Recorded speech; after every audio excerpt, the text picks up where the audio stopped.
So I live in England, and I used to live in the northwest of England, and I moved to Southampton 10 years ago because there are people that are invested in prehabilitation. I said 15 years ago this should be standard care for all patients, and this is my absolute goal in life and on my so-called bucket list, that every single patient should have prehabilitation. And particularly it's important that it's a multidisciplinary, interdisciplinary team, and the geriatric multidisciplinary team is so important, because we have older patients now, frailer patients because of COVID, and that's kind of where the scene is set for me.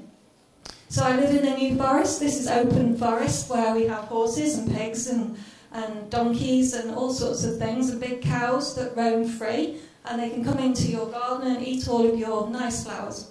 It's a very beautiful place, and you're very welcome to come and visit us in Southampton when we get our service fully funded. So as I've already said, I feel like we say in England, teach your grandmother to suck eggs is an expression, because the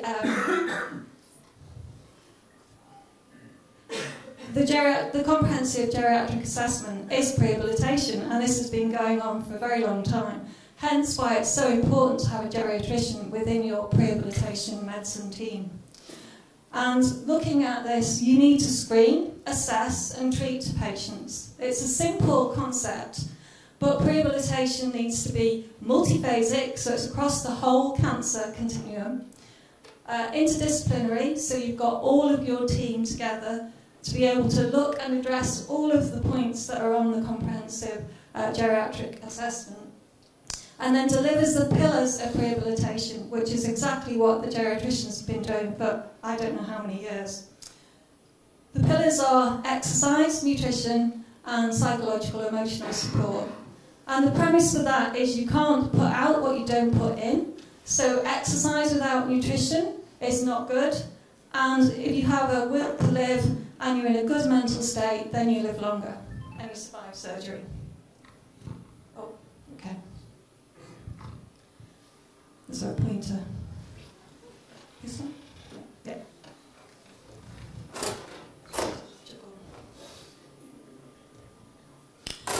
So the basic concept of prehabilitation, which we've already talked about a little bit, is that it's all to do with functional capacity and being independent and the line of dependency and then being dependent.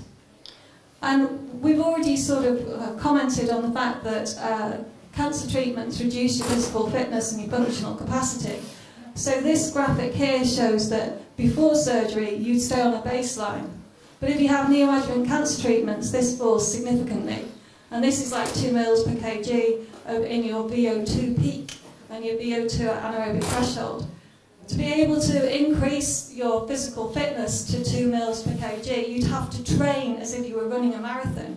So patients drop their physical fitness and their functional capacity to that extent when they have neoadjuvant cancer treatments. And therefore, they then become not a low-risk patient, but a high-risk patient. So the hypothetical fall here after surgery has actually now been shown. So we did this in our trial, which I'll talk about later.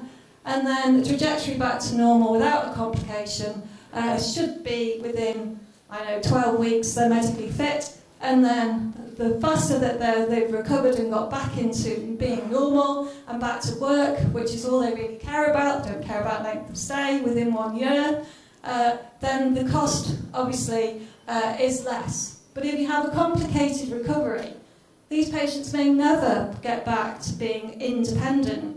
And this is all so important about shared decision making.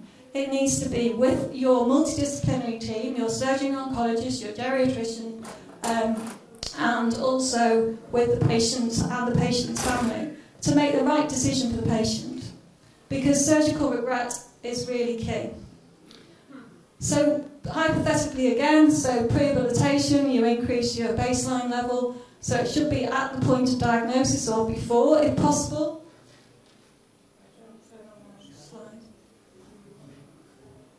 And you can see here that the fall after surgery is less and the trajectory back to normal is quicker. So therefore, the cost implications, because our NHS is quite broken at the moment, as most people know, is so important. So prehab saves lives and saves money. So what's the most important thing? So physical fitness is unequivocally been shown now to be related to good outcomes. So good physical fitness, good outcomes. And the reason for this is that surgical demand, the surgical stress response, you have to be able to increase your oxygen levels. And that's why when we do a cardiopulmonary exercise test and we put a patient on a bike and we breathe through a mask, we're able to then say that they can increase their oxygen levels and survive surgery. It's really important because the biggest risk for post-operative complications and ending up on ICU is a reduction in lean muscle mass. So sarcopenia is an independent risk factor for adverse outcomes. We do not tell our patients to lose weight before surgery because we don't know whether they're going to lose lean muscle mass as well as fat. So malnutrition is a key factor and severely undermines recovery. Major surgery produces a catabolic state, and malnutrition may involve micronutrients and deficiency. I've already said that psychological and emotional support is so important. Patients feel distressed when they are given their cancer diagnosis, and therefore we need to be able to address this. So it's also linked to post-operative outcomes with adverse mood states, depression, anxiety. What is quite important is in Prehabilitation and also in geriatric assessment, are we assessing mental illness or is it actually distress? So it's a normal feeling to feel distressed when patients are diagnosed with cancer. They know they're having surgery and they know they're going to potentially have chemotherapy. So back 15 years ago, we showed in upper GI patients this significant fall in physical fitness. So I basically said, well, we've seen that the fall in physical fitness. We can reverse this by doing HIIT training on patients. At that comment, they said to me, patients with cancer will not get on a bike and do HIIT training. So 15 years on, I proved them completely wrong. So we derive our training program from our cardiopulmonary exercise test.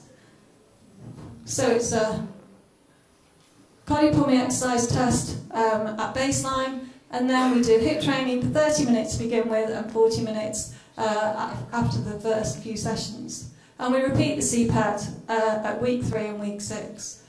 Our adherence to this training program, these were in colorectal patients having neoadjuvant chemo-rad, was 94% with 0 adverse events. These are programmable bikes, so we're able to put a chip and pin card in the head of the bike, and now we're using cloud technology. And this is our training program. It's on the iPoets website, so I can send you the link.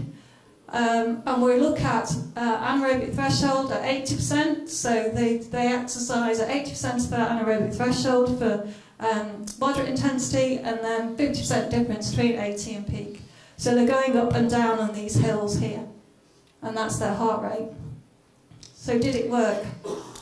So these are data, VO2 at anaerobic threshold, and these are in 36 colorectal patients undergoing neoadjuvant chemo-rad for 5 weeks. And you can see the dotted line here is exercise and the control line is a solid line. You can see a significant fall in physical fitness here that I've already alluded to.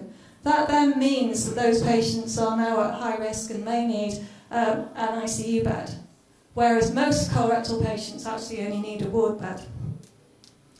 So after only 3 weeks, so you don't have to do prehab for a very long time, there's a significant increase. In fact, they're almost back to not quite their baseline, but a significant increase in their physical fitness. And at week 6, where the training program ended, they are beyond their baseline, and that's statistically and clinically significant.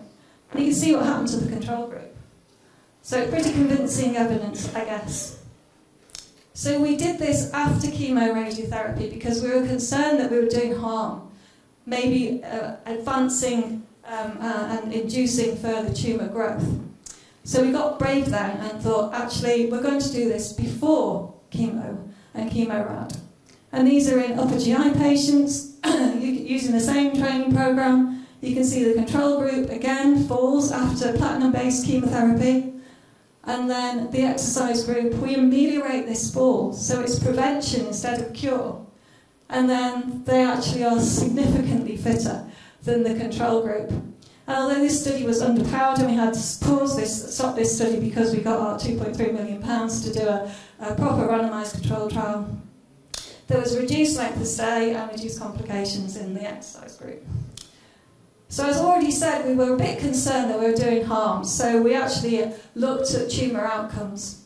And this was post-hoc analysis of 2 trials in colorectal patients undergoing neoadjuvant chemo-rad. It's published in Acta Oncology, but as I say, it is just hypothesis generating. But we showed that the exercise group compared to the control group looking at tumour regression grade, there was a significant improvement of the favourable outcome in the exercise group, which is nearly 58% compared to 22% in the control group. Moreover, we wanted to see whether, if you respond to an exercise training programme, do you respond better to your chemotherapy? And the answer was yes. So it's really important that you stage the patient and the tumour at the same time. And if you can do this, you'll be able to hopefully improve your patient's cancer outcomes as well. We repeated this study in an animal model and showed that 33% of the mice had a complete response, so there was no tumour when they opened them up. So what about the guidelines? So the emerging evidence and guidelines, I was part of this Prehabilitation scoping, which then led to the Prehabilitation for Cancer, the guidelines from Macmillan, the NIHR, which is National Institute for Health Research, and the Royal College of Anaesthetists. What we say is you need to screen, assess, and then treat, but also monitor and evaluate. All the services need to be monitored and evaluated as if you were running a clinical trial. So the concept of rehabilitation is pretty simple. So universal is patients that are low risk, intermediate risk. This combination here has 62 combinations, so it's actually much more complicated. You may be universal for nutrition, exercise targeted, and psychological support and emotional support. You need specialist care. You can move up and down the triangle, so it is complex. These are complex interventions. What about more evidence and other guidance? So there's a National Institute for Healthcare and Excellence, which is nice. This is a briefing paper. It's only in lung cancer. I don't think it's gone any further, but basically they said the same as we did. You need to look at patients having, well, not just borderline fitness, but all patients should have prehab. It should be included in pulmonary rehab programs. There's an opportunity to improve outcomes, and more patients can be offered surgery. So the existing evidence, I say, is not very convincing. So this was a systematic review, meta-analysis in 22 papers for the systematic review, 21 for the meta-analysis.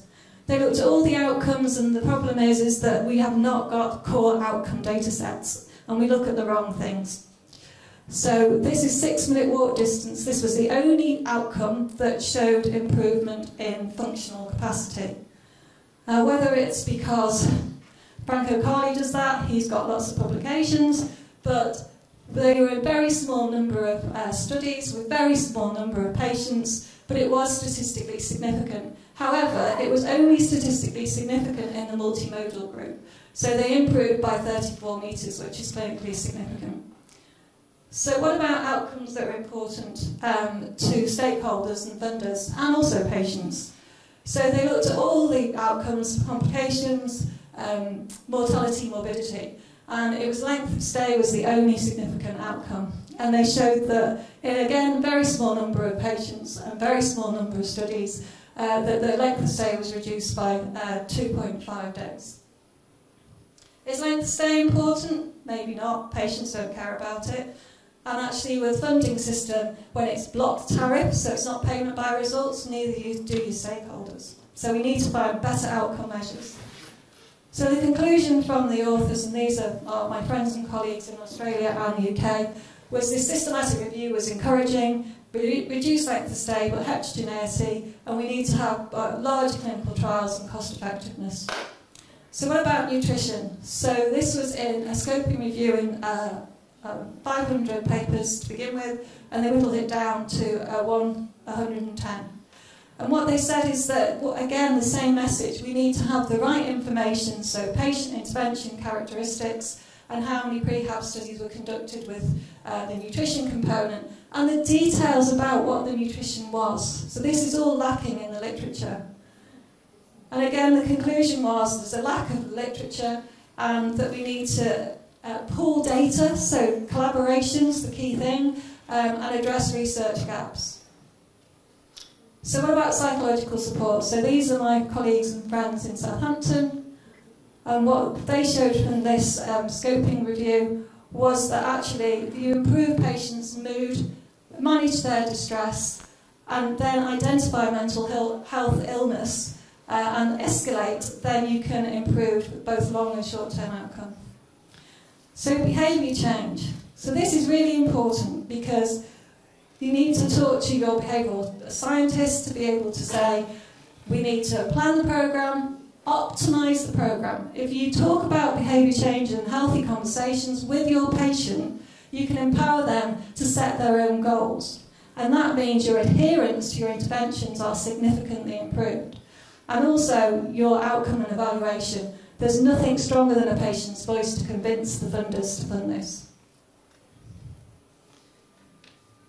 So these are our two clinical trials. This is our Wessex Fit for Cancer Surgery trial, and this was funded by NHS England. So once we'd shown we could do all this in hospital, I said patients don't want to come into hospital, they hate car park, but can't park the car, travel, and having cancer is expensive. It costs £5,000 for one patient told me, and they can't afford to have cancer.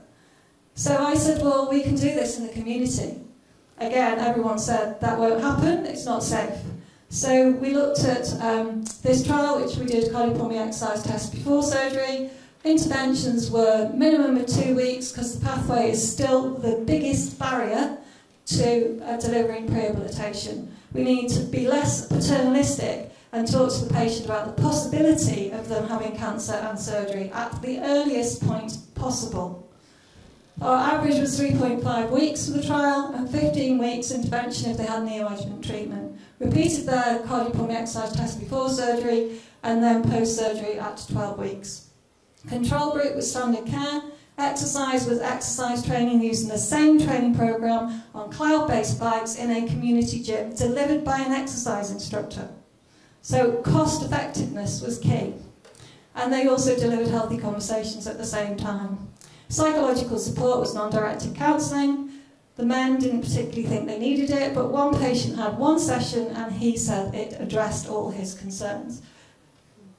And then the combination of exercise and psychological support. So unfortunately we had to pause this trial. It was powered at 1,560 patients with reduced length of stay of 1 day. We paused the trial in March 2020 because all the gyms were closing. I was devastated and we had to tell 9 patients on the trial that we could no longer support them. The forgotten C was cancer at that point, and there's now 500,000 patients that have had their cancer treatment delayed or disrupted because of COVID. So we rapidly, I was very sad and depressed. It was my birthday weekend as well, and I thought I need to do something. So we managed to get some pump primary money from Macmillan Cancer Support, and then went on to get this trial funded through being a COVID priority trial. So we translated everything that we'd done in hospital and in the community to a virtual setting. And we were able to deliver this national trial to 1,100 patients. And the comments we had were absolutely phenomenal.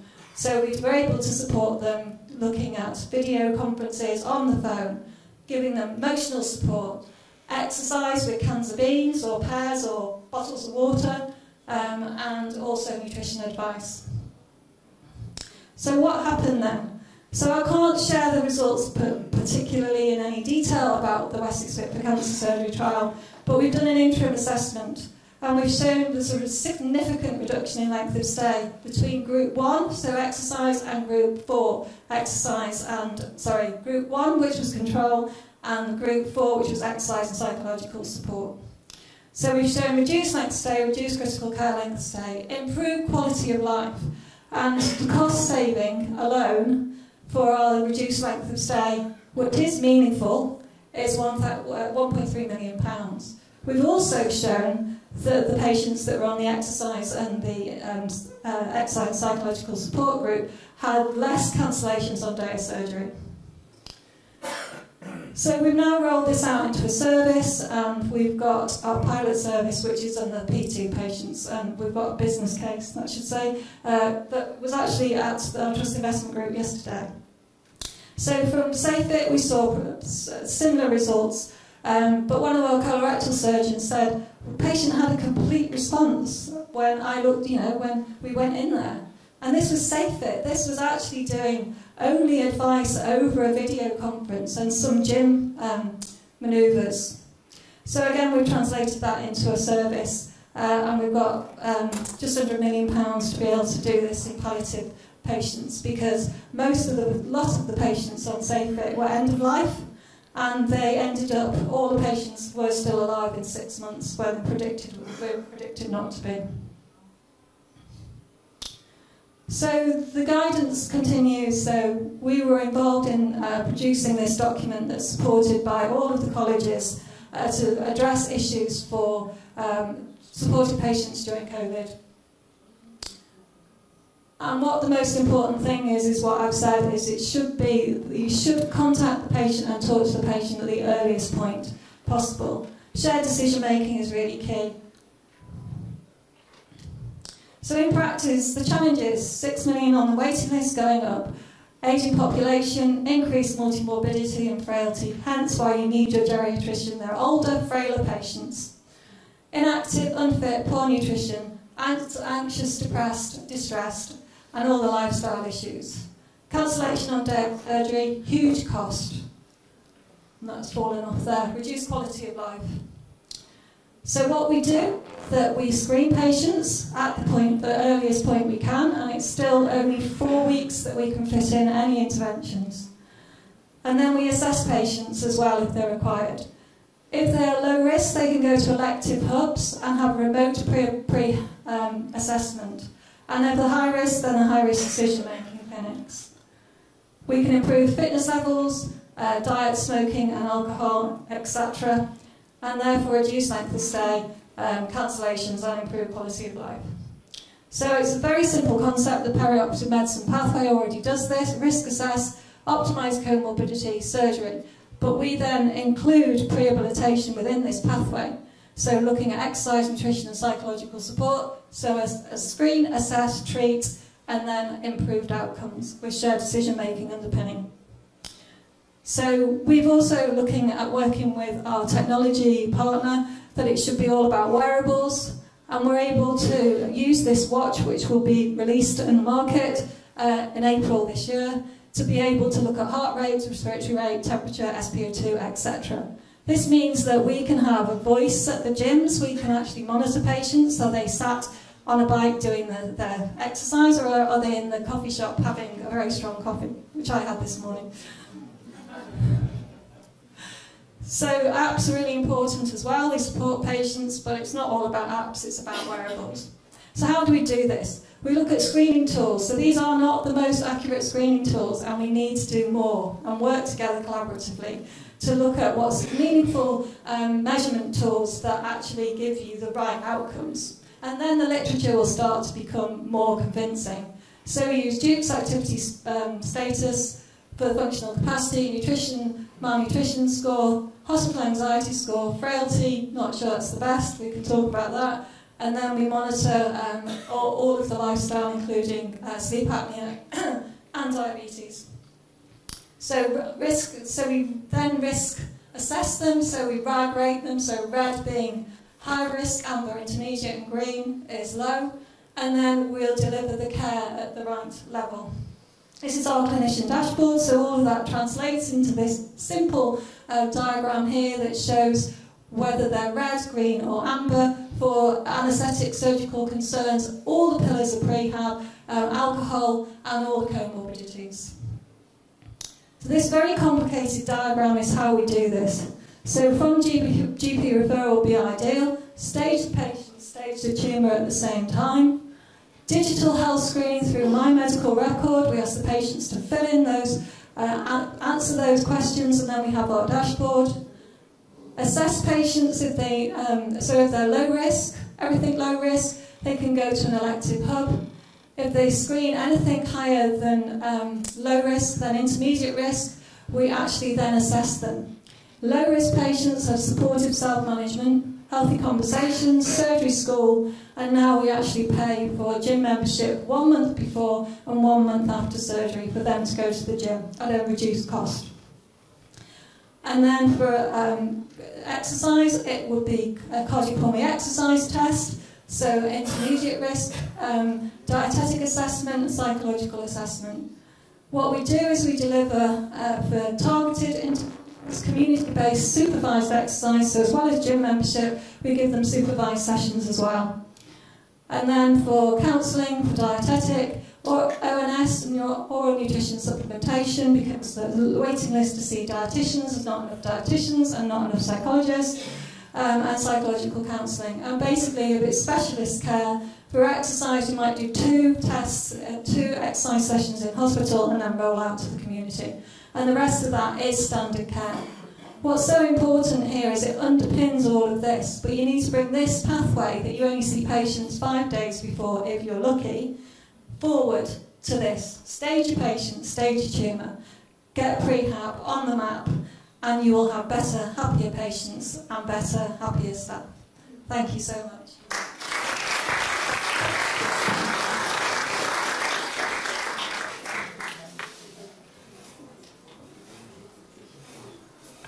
Thank you so much. It was a great talk. I learned a lot.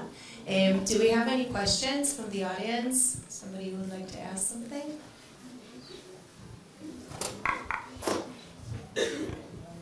Hi, good morning, Paracoin from the Medical Center. Thank you so much for the fascinating talk. I think one of the obvious challenges that we're still facing, and I'm really curious to know how you solved it, is the waiting time. How were you able to prolong the time you have to intervene? Because we still see most of our patients days before surgery, 1 week, 2 weeks before surgery, which probably some of the interventions can still be implemented, but to a much lesser efficacy. So I'm really curious to know how you solve this. Yeah, it's a great question. Make friends with your surgeon. They're the key, because if they say that they should have prehab, then they've already got that idea. And also, we don't really agree with this because of no evidence, but our surgeons are delaying surgery, particularly for colorectal, if they think that it's in the best interest of the patient. So they'll delay surgery only by weeks, or maybe a week, for them to be able to have prehab. The most important thing is, though, in my opinion and in patients' opinions, they should be told at the same time they're having their tumour staged, they should have themselves staged. So we should be able to ask the patients and say to them, you need to have, we need to make sure you're going to be fit enough, whatever the outcome is. So they're the best advice, but the whole cancer pathway is the biggest barrier. But it is being addressed by Macmillan Cancer Support, so they have commissioned Deloitte to look at the cancer pathway for the next 15 years. So hopefully, in the near future, it'll be more about the patient than the clinician. Just a follow-up question. You say that your surgeons are delaying surgery for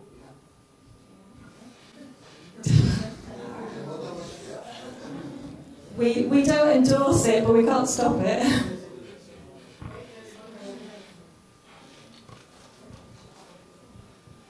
Hi, Avi Leventhal. So I recently returned from a place where we would see the patients prior to the decision on neoadjuvant therapy. And since a lot of patients with cancer presented at an advanced stage, the neoadjuvant therapy can actually serve for 3 different things. 1 is downstaging, or at least stabilizing a tumor and selection. 2, deciding who's going to fall apart on you and who isn't. And 3, for prehab. So if the surgeon sees the patient prior to the tumor board, or around the time of the tumor board, then this intervention becomes really just part of the way of doing things. Well, it absolutely should.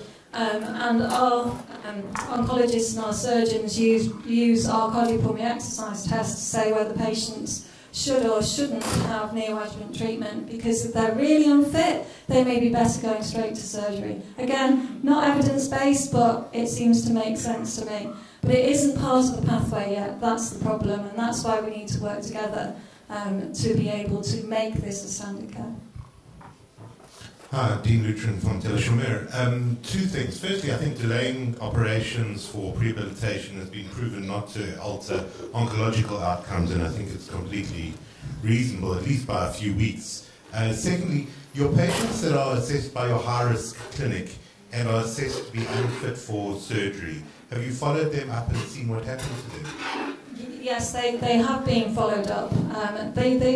We don't normally say they're high risk. It's not that they're not fit for surgery, they just need to be managed better and look at their surgical and anaesthetic concerns as well as all of the other factors. But we do know that most of the patients that we don't operate on wouldn't have survived surgery in that. Thank you for a wonderful talk. One of the things that really bothers us surgeons is the cancellation on the day of surgery. It's a big problem sometimes. How much of this cancellation do you think are due to inappropriate rehabilitation or preparation of the patient? Because some of it, it's logistic and things like that. It's the key problem, and it's also the most cost-saving issue as well. And that's very important. I think all of it is, again, it's the pathway. If the things don't align and you only see the patient a few days before surgery, then we're not surprised they cancel. But we know from our pilot service we're now reducing cancellations on day of surgery by 2 days per week. So. One more, sorry. Who's having the conversation about prehabilitation with the patients and when? So we see the patient in the clinic, we tell them that they have cancer. Is that the same time that we talk about them, about prehabilitation? Or there should be another person coming in and explaining? Who should deliver the message that this prehabilitation pathway is part of the care? So, I have to be careful how I say this. You, the surgeon and the oncologist, have the strongest voice. The clinic and the geriatrician consultant, but you need your clinical specialist nurse there as well, because they're going to see the patient through the whole pathway. We dip in and out, so all of the factors, the pillars of prehab, you're dipping in and out, but the nurse is the one that has to support the patient through it. So it's still got to be from you, unfortunately. Give you all the responsibility.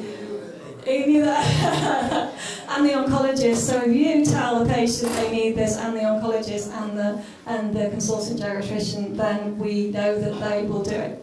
But it needs to be more like, you need to do this. This is not an option. But we're getting there, hopefully. But great questions, thank you. Thank you very much.